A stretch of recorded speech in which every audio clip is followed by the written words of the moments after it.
नाशिक महानगरपालिकेची आर्थिक स्थिती भक्कम करण्यासाठी आणि शहराच्या विकासाला गती देण्यासाठी महापौर हिमागौरी आडके यांनी अर्थसंकल्पीय महासभेमध्ये अनेक महत्त्वपूर्ण घोषणा केल्या. सुरुवातीच्या गदारोळानंतर सर्व सदस्यांनी शांततेत चर्चा करत प्रशासनाला उत्पन्न वाढीचे ठोस निर्देश दिले. स्थायी समिती सभापती मच्छिंद्र सानप यांनी सादर केलेल्या मूळ अर्थसंकल्पाला महापौरांनी काही आवश्यक दुरुस्त्यांसह अंतिम मंजुरी दिली आहे. आज सन्माननीय स्थायी समितीने संमत केलेले अर्थसंकल्पीय जे पुस्तक आहे ते सादर करण्यात आलं. सभागृहामध्ये जे काही कामं अंतर्भूत केलेली होती ब क ड खरं याप्रमाणे स्थायी समिती सभापतींनी इथे सादर केलेली आहे. प्रत्येक प्राकलनाला किती नोंद धरायची या संदर्भात त्यांनी सगळं उपस्थित केलं. त्याचबरोबर नाशिक नगरी ही कुंभमेळा नगरी असणार आहे, त्यामुळे विशेष करून कुंभमध्ये जे समर्पित प्रभाग आहेत त्याच्याशी निगडीत जी काही विकास कामं अपेक्षित आहे त्याचा अंतर्भाव खरं तर ह्या बजेटमध्ये पाहायला मिळाला.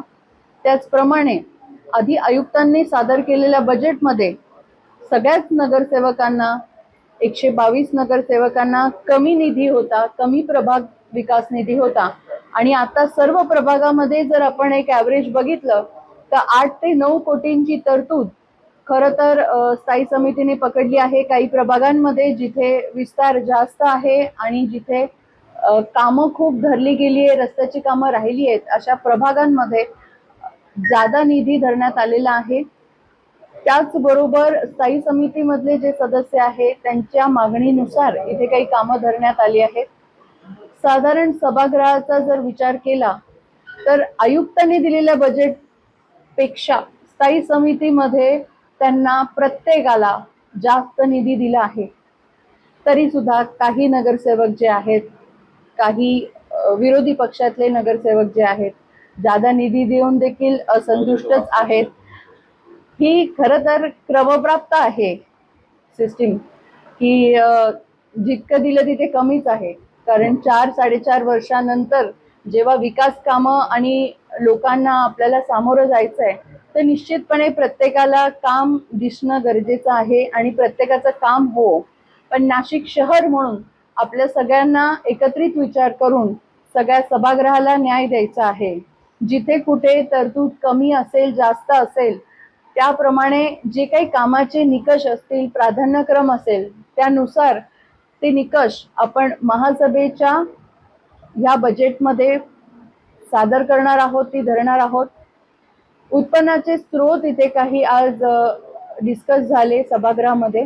त्यामध्ये जास्त करून जाहिरात परवाना हा जो विभाग आहे, छोट्या नगरपालिका देखील जास्त जाहिरात परवाना आज उत्पन्न कमवतात आणि नाशिक सारख्या मोठा विस्तार असणाऱ्या शहरात जाहिरात परवाना उत्पन्न जे आहे ते कमी आहे. त्यामुळे त्याचे स्रोत आपण त्याची तरतूद वाढवणार आहोत आणि त्याचबरोबर व्यावसायिक कर आणि ऑनलाईन लायसन्स फी याचं इंट्रोडक्शन करतोय.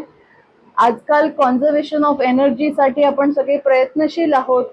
मग राष्ट्रीय धोरण असेल, शासकीय धोरण असेल, त्यामध्ये सोलार एनर्जीचा वापर खरं तर सगळ्यांनी करायला हवा आणि त्याचकरता सोलारने इलेक्ट्रिसिटी कमीत कमी कशी होईल नाशिक शहराची यावरती आम्ही एक मॉडेल ठरवतोय.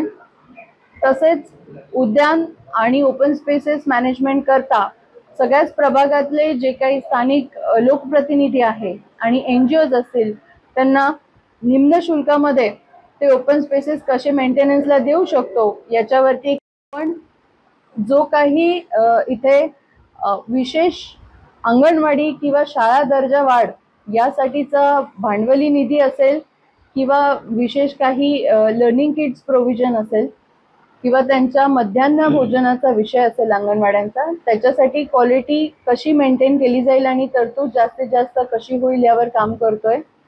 त्याच पद्धतीने जे काही प्रॉपर्टी टॅक्सेस अजून लागू केलेले नाही आहेत टाउन प्लॅनिंग विभागाने, ते लवकरात लवकर त्या ज्या प्रॉपर्टीज आहेत त्यातनं उत्पन्न जर आपल्याला जास्तीत जास्त घ्यायचं असेल या वर्षात तर जेवढे उत्पन्नाचे स्रोत असतील आणि ज्या प्रॉपर्टीज आपल्याला प्रॉपर्टी टॅक्स लावले गेले नसतील ते तातडीने लावण्याचे निर्देश दिलेले आहेत.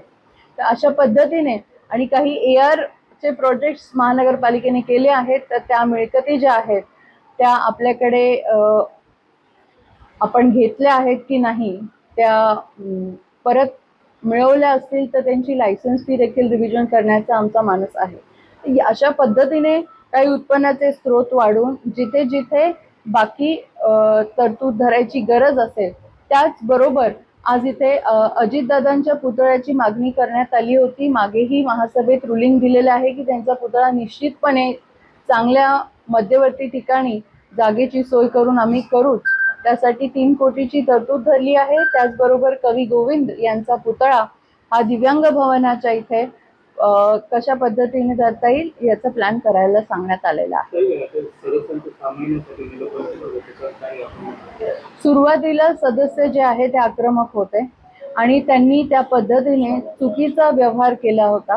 सभागृहाची जी काही गरिमा आहे, त्याचं जे काही डिसिप्लिन आहे ते तोडण्याचा प्रयत्न केला आणि म्हणून त्यांच्यावर कारवाई करण्यात आली होती. पण त्याचबरोबर त्या महिला आहे याचा विचार करून शेवटची आणि पहिली वॉर्निंग देऊन कुठल्याही सदस्याने यापुढे सभागृहात गदारोळ आणि गोंधळ घालायचा प्रयत्न केला तर त्याची गय मानली जाणार नाही. निलंबन आम्ही मागे घेतलेलं आहे. काही त्याची परवा 26 मध्ये एक घटना घडली, अपघात झालाय त्या ठेकेदारावर. त्या ठेकेदारावर आम्ही कारवाई करायला सांगितली कायदेशीर. या अर्थसंकल्पामधून नाशिक शहराच्या पायाभूत सुविधा आणि महसुली उत्पन्नामध्ये मोठी वाढ अपेक्षित असल्याचं मानलं जात आहे. वेद न्यूजसाठी प्रतिनिधी कमलाकर तिवडे, नाशिक.